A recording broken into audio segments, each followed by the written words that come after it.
And we had some first minor technical issues that Steffi fixed.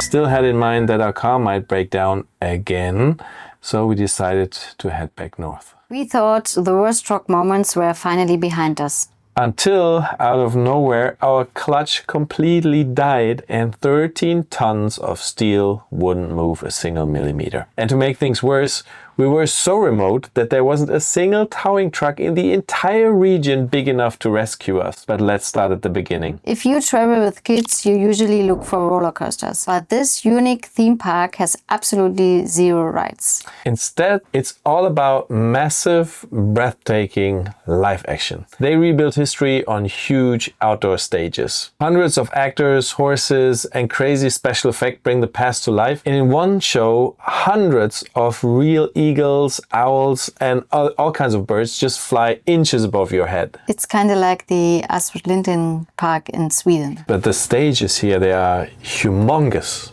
I mean, they're huge. I mean, I've never seen anything like that. I think this park, or the company behind the park, because there is a park in France as well, has been rated the best amusement park in the world. And they don't even have any rides.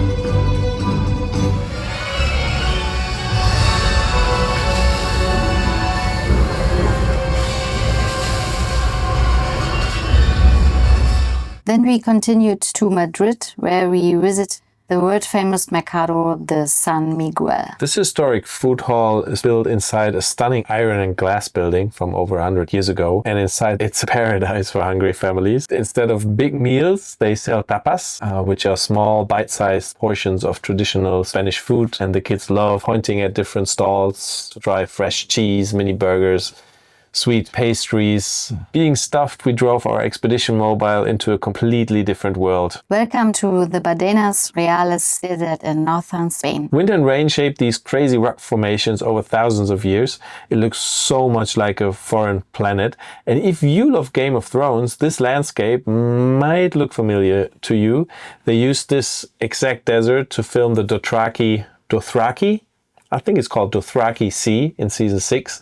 That's where Daenerys Targaryen was captured by the Horse Lords and marched across the dusty plains. And we were always looking for spots that we recognized from the movie. And the best part for overlanding families like us, it's completely free to enter. You can just drive through, explore the canyons, and feel like you are riding with a Dothraki. We saw so many birds there in the air, even that huge, it was like really big one that we don't even know what it is. Maybe you know, please put it in the comments. And even one day when I was flying the drone, we were a bit out of the park. All of a sudden, when the drone was in the air, the kids were screaming, "Oh, there's other big birds, because I was filming something else. And then we had, I don't know, a dozen storks flying around, like circling around the drone, like they were like kind of curious. They had no fear approaching it, at least. That was crazy. The kids loved it so much they even wanted to ride their bikes.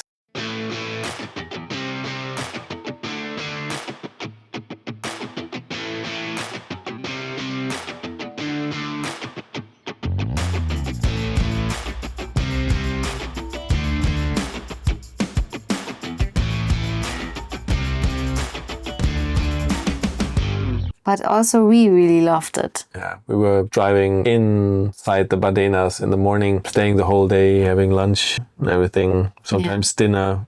So stayed the whole day because there was so much to see. And yes, just such an amazing kind of magic place, like out of this world, like it was like from another planet somehow. We even saw a fox once very close to our car.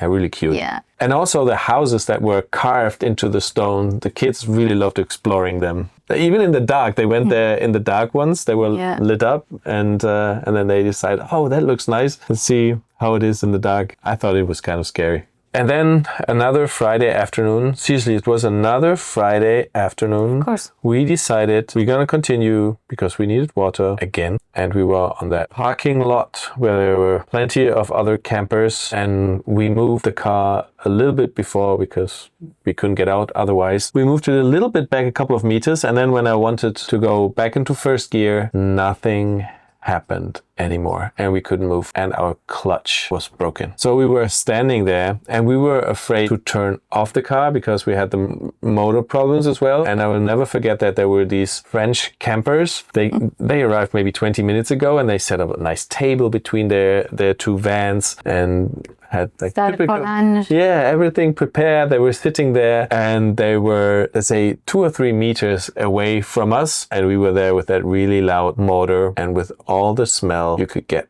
like all the best from our truck, basically. So anyhow, we were standing there. We called our mechanics back in Germany. We were trying to figure out what was happening. We couldn't turn off the motor, and then we were waiting and didn't know what to do. And then Steffi organized a tractor. Yeah, together with Jona. Yeah, together with Jona. Yeah, we were the talk of town that day, maybe the next couple of days too. Because first we tried to call a towing company. First we couldn't even find one. Then we started, like in the larger region, we started calling companies, but they all said, nah, we're not going there. It's too remote. Like basically everybody was saying it's too remote. And then we holiday. Yeah, I'm on holiday. Then one was on holiday, and the other one said, yeah, but I'm currently towing somebody like to, I don't know, far away, and I'll only be back on Tuesday. So we were standing there. I was like, oh my God, so we have to stay here until Tuesday. Yeah, but anyhow, you found the tractor that pulled us a couple 100 meters, where we stayed for at least that long weekend. So we stayed for a couple of days longer close to Bardenas Reales, but we couldn't enter it, of course. And we were waiting for our towing. Unfortunately, at the place where the tractor left us, the truck was struck in an angle, so not nice to sleep in that. And to cook. Oh, and to cook. Yes, true. Right. So we dug a hole, because, I mean, the truck was not moving anymore. We dug a hole, we released the brakes, and then we pushed together, like the whole family and people from the village pushed the truck. So we were at least a little more even. Fortunately, there was another pump track close to our car.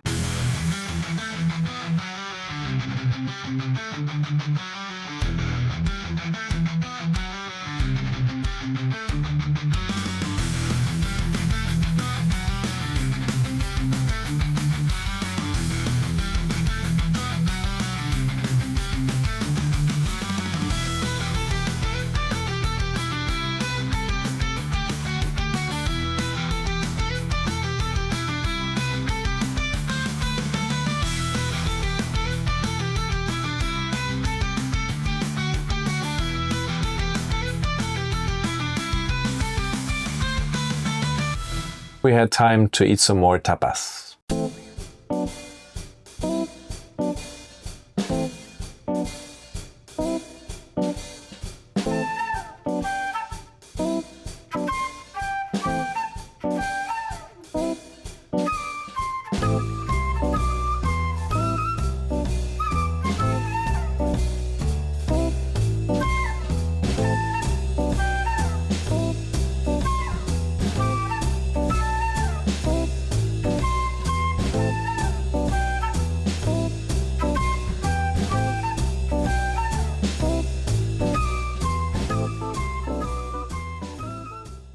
And then Tuesday came, the towing truck came, and our kids learned a lot more about how to remove a propeller shaft. And the whole time I was praying that they won't break the propeller shaft again. So luckily, when we arrived, they found the problem real quick and could order the spare parts overnight. So we arrived in the evening, we slept there at the workshop, and the next morning everything was there. They drove our truck without the engine, just rolling down the hill. They drove it into the workshop and changed the clutch. And thankfully, half a day later, we were good to go again. What I really enjoyed about the workshop was that they had a crane, so they could lift up our spare wheel and the boat on top of the cabin, so I didn't have to do it manually. And then we were off to France. We crossed the border into France and found something massive, the Dune du Pilat, the tallest sand dune in Europe. Walking up this steep hill with the kids is a serious leg workout. Your feet just sink deep into the sand. But the kids loved it. They run up and down, up and down. But once you reach the top, the view is spectacular. You have the blue ocean on one side and the giant green forest on the other side. Amazing. And this giant mountain of sand is actually alive. because the wind moves it a few meters every year, slowly burying the forest beneath it. We spent half a day there, playing in the sand and enjoying the sun.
It was so fun to see how often the kids just slid down the huge dune and walked back up, slid back down, walked back up. I wish I would have so much energy. And if you're in France, you have to go to Disneyland! Of course, if you're passing Paris, of course we had to go there with our kids. And Disneyland Paris is actually very different from the parks in America or Asia. Because European weather can be grey and rainy, the designers made the castle look like a bright, colorful fairy tale book. Yeah, absolutely. They even used real gold on the towers so that even on gray days it really shines and sparkles.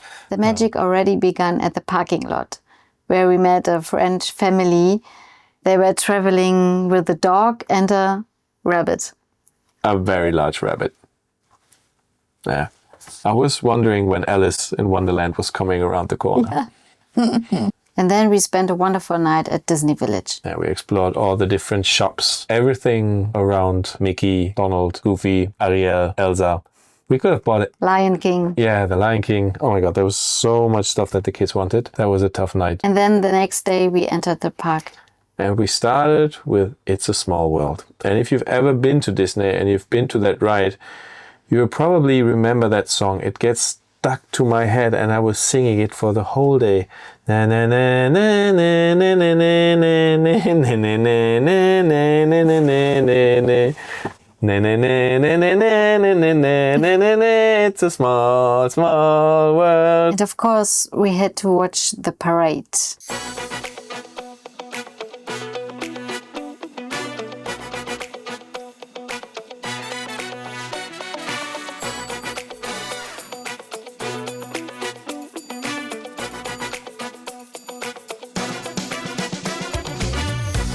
And all of our kids were brave enough to join me going to the Pirates of the Caribbean. We even met this famous pirate guy. We were also searching for the genie, but we couldn't find him. No, we were rubbing the lamp for 2 hours.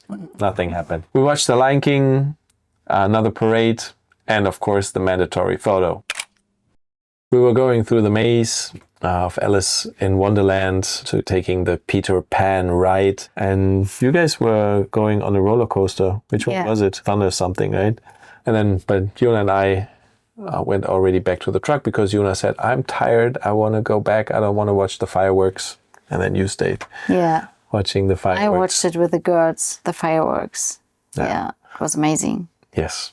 And then Yuna and I went back and we had the cutest moment, like one of the cutest moments actually I had with him ever was when we got out of the park and then there's this hotel, like the main hotel or the most expensive hotel. It's beautiful anyhow. And then we were sitting in front of the hotel because he wanted to watch the fountains that were lit up. And then we were sitting there and he was just telling me what he enjoyed about the day. It was so cute. That was one of the best moments Yuna and I had. Then we went back to Belgium and it started snowing again. Welcome back to Central Europe. Yeah. But Steffi drove us home safely. And then thanks to our friend Steffen at Riga Fahrzeugtechnik in Germany, we finally figured out why the truck was stuck so often. We were finally ready to hit the road for our farewell tour. But that's another story. We're also not going to tell you where we are filming this now. We're obviously in the truck, but where's the truck? So we want you to subscribe to the channel to find out how this whole crazy story ends. So hit that subscribe button right now. And then grab your kids, turn off the screen, and create some awesome adventures of your own.